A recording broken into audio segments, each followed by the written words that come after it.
Everyone. We're back to read the Golden Bull, and we're going to start with chapter 18, A Puzzling Piece. When he returned to the workshop, Sita stared at him expectantly. Well, did she take the gem? Jomar looked away. She denies it. But it's gone, Sita said. Then he clamped his lips together. Both of us must put aside our suspicions about the bead until the lyre is finished. Embellishing it is my first chance to do important work for the temple since Avan's death. He abruptly brought down a strange wooden half-sphere from a shelf and held it up in front of the lyre's sound box. What do you think this is? Jomar tried to turn his attention to the puzzling piece before him. I'm not sure. I don't know, he said haltingly. I didn't expect you to know, Sita said. It will be the head of a bull. A bull's head? The eyes and ears are missing. The muzzle is strange. And where are the horns? This rough head was made by a temple craftsman, but it's up to me to make the bull look noble, Sita said. I'll create a proper nose and mouth and put in place the eyes, horns, and ears that have been made by other craftsmen. This will happen after the head has been sheathed with gold. Sheathed with gold? Jomar echoed. How? Sita frowned. You'll see the process as we work. While we wait for the temple to deliver what we need, Bitati's necklace must be finished.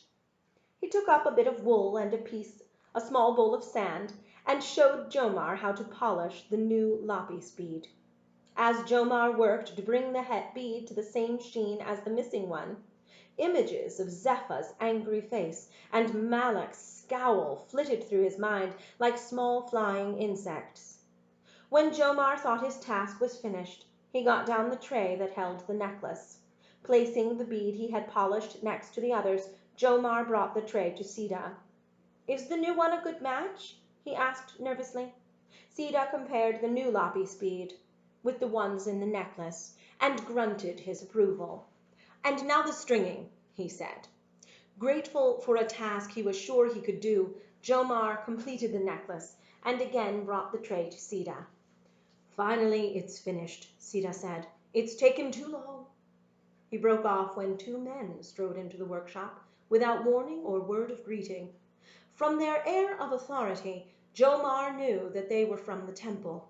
The tall, muscled younger man seemed to be a guard, his hand never leaving the dagger at his waist. The gray-haired man hugged a wooden box close to his chest. Opening the box, he put a handful of small nuggets of bright metal on a work table. Sita, you now have the material for the work I've ordered you to do. His words were commanding, but they were spoken in a soft voice. Jomar thrust himself forward to look. Gold, he said under his breath. Sita shot him a disapproving glance. The guard glared at him. The man who had brought the gold raised his eyebrows and looked at Sita. My new apprentice, Sita said evenly. Jomar, this is Kurgal, the temple's music director. Jomar nodded and slipped back into the shadows. Kurgal did not acknowledge Jomar, but handed Sita a clay tablet covered with rows of the wedge-shaped marks. As you know, this is the contract for your work on the lyre and a record of the weight of the gold I have delivered to you. He gazed somberly at the goldsmith. I'm mindful that you are without the help of your talented son, but you must work quickly. This lyre will be the most important instrument in the coming New Year celebration. Sita bowed his head. You've been patient with me.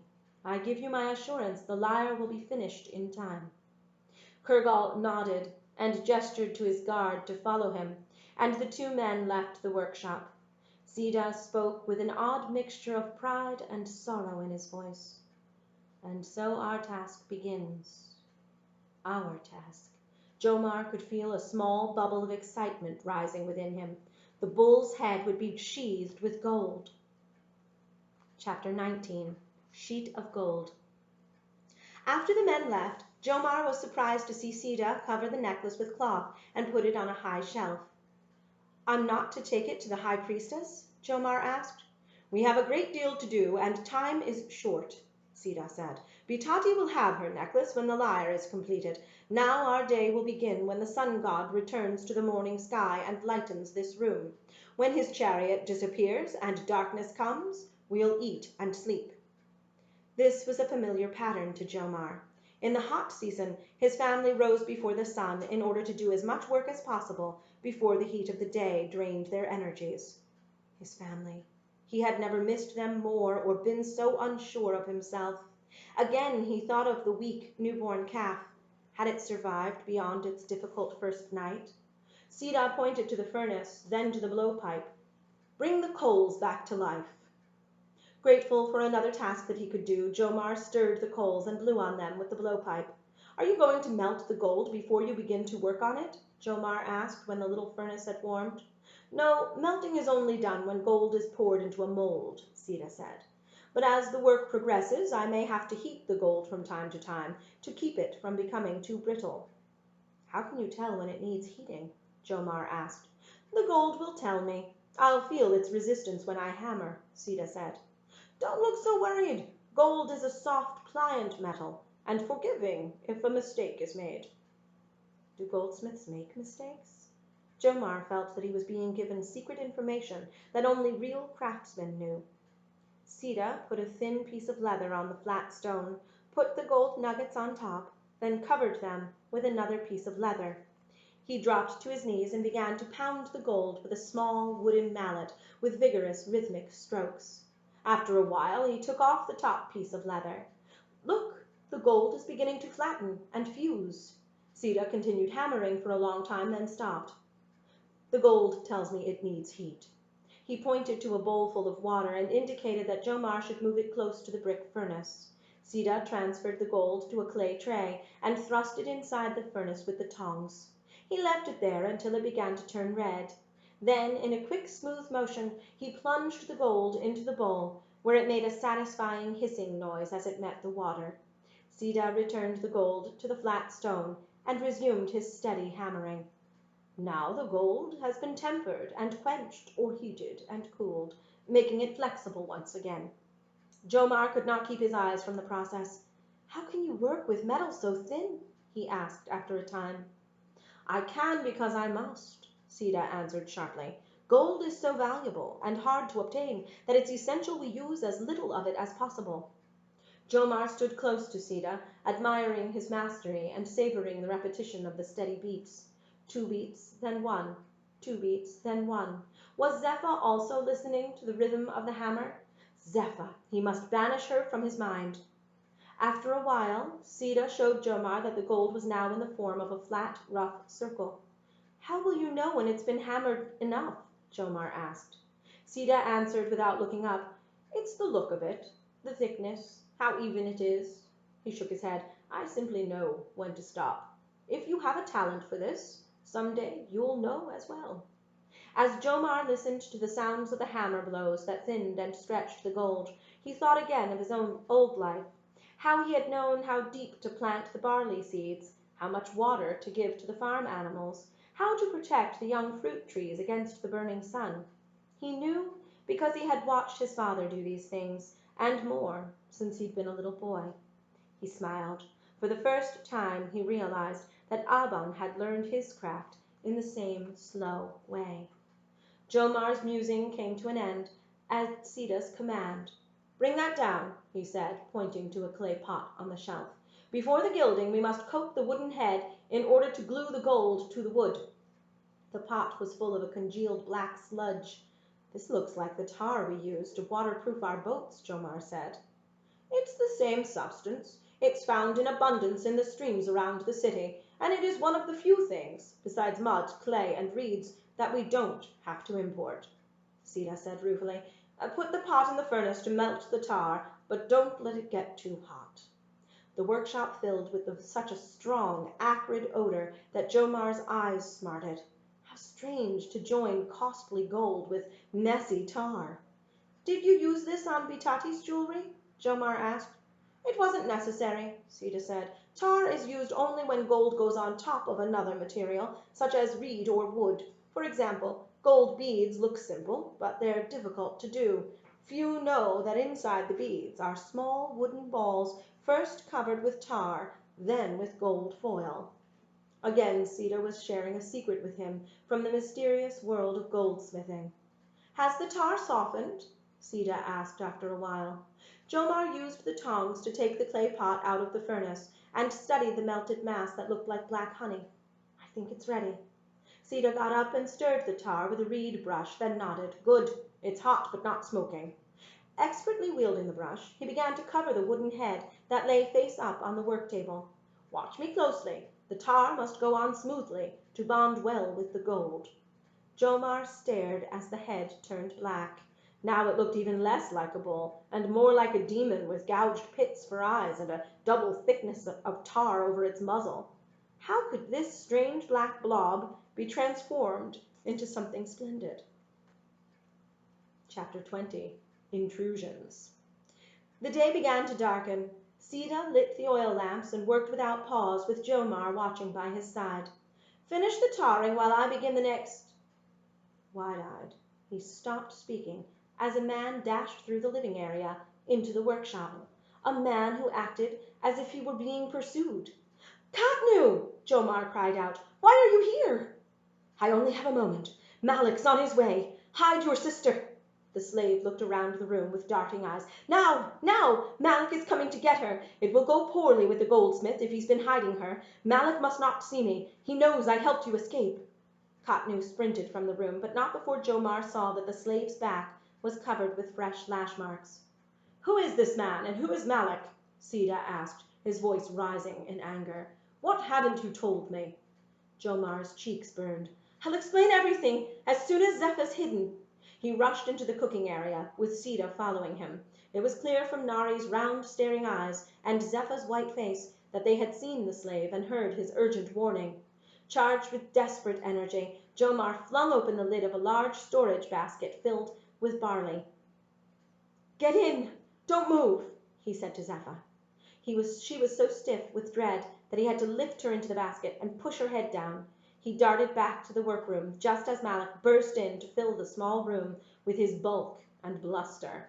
Sita spread out his arms to block his work area. "You don't belong here." "I'm a temple official in charge of irrigation crews," Malik said haughtily. "I'm not here to steal your gold, but to take back what's mine. That would be a young slave girl who escaped with her brother from my work camp." Jomar heard Sita's quick, astonished intake of breath. "A slave? Why do you call this boy's young sister a slave?" "I proclaimed her to be one when I found her without her parents, far from home." Malik looked at Jomar with contempt. "This boy is too young to assume the duties of a parent." Sita's eyes narrowed. "Why do you want this young girl returned to you?" "She plays a lyre and sings well," Malik answered. "I want her to entertain my men after their workday is over." "No!" Sita shouted. "You will not have her." "But I will," Malik said. He walked to the 3 cots and threw off the blankets covering them. He went outside to search the little washroom, then stormed back and entered the workshop. "You may be an acclaimed craftsman," he said to Sita, "but that doesn't give you the right to protect a runaway slave." He saw Zepha's bedding on the floor and kicked them to one side. "So this is where she sleeps." Returning to the living quarters, he flung open the basket filled with lentils. Jomar held his breath. The barley basket next to it shook almost imperceptibly. "These baskets hold grain, not young girls," Sita cried out. "You've hidden her well, Master Goldsmith, but I'll see to it that you bear a double punishment for housing a slave and concealing her from me." Nari entered the workshop with a wild look in her eyes. "You say that Zepha is a runaway slave, but she's more than that. She's a thief." Sita looked stunned, then his hands bunched into fists. "What right do you have to say that?" he yelled at his wife.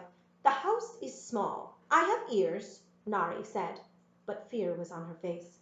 Malik listened intently. "A thief as well as a runaway? What was stolen?" "A lapis bead is missing," Nari said in a hoarse whisper. Jomar spoke in a loud voice. "No one knows who took the bead." "I think you know your sister stole it," Nari said with an icy stare. Jomar received her words like a blow. How stupid he had been to have let Nari overhear his conversation with Zeppa. Malak watched and listened with bright eyes. "We have an excellent test for determining guilt. Someone accused of a crime is thrown into the waters of our sacred river. If the suspect comes to the surface and is able to get to dry land, the river will find that person innocent. If the person drowns, the river will have judged the offender guilty. The river is low in this time of drought, so your sister will be taken to a bridge over a canal in the heart of the city." Jomar heard Malak's words as if he were inside a nightmare. This was the same bridge they had come upon on their way to Sida's house. Sida glared at Malak. "You are cruel to this young girl." "Am I?" Malak asked with feigned concern. "Then I have a plan that will spare her. If she becomes a permanent member of my crews, I will forget that I ever heard about the theft." Sida threw up his hands. "This is a terrible choice to make." "But it's the one I'm offering," Malak said. "Tomorrow I'm ordered back to the farmlands, but I'll find out the little lyre player's decision when I return." He left abruptly. The house seemed emptied and hushed without him. The silence did not last long. Zepha rose out of the basket, the cover falling to the floor. "I heard what Malak said about the river test," she sobbed with tears of terror on her face. "I was close to that bridge where a man was about to be thrown into the water. I couldn't bear to look." "I know you've wanted these children gone from this house," Sida shouted at Nari in fury. "You couldn't remove Jomar, so you decided that what you overheard between Jomar and his sister would serve as a reason to be rid of Zepha." Then his voice broke. "But you've done something wrong, something wicked. Would you have two young people full of life and talent lost to the waters?" Nari did not answer her husband, but her eyes became wet and red. She made a beseeching movement with her hands toward her husband, which was met with a stony face. Still weeping, her hands went out to Zepha, who shook her head and walked out of the workshop. Sida turned to Jomar with blazing eyes. "Now tell the story you've kept from us." Stammering with embarrassment, Jomar spilled out the whole tale of their journey to Ur, the work crew who came upon them, Malak's enslavement of Zepha, and their escape with Katnu's help. Finally he told Sida of his chance meeting with Malak near the temple. "You've kept all this a secret," Sida said in a rage. "Malak's position as a temple official makes him powerful. What will happen to Zepha? What will happen to us?" His voice dropped as he sank heavily into a chair. "What am I to do?" "I'm the one who must do something," Jomar said, without an idea in his head. And we'll leave off there and pick up again hopefully later this week. I'll send another installment around.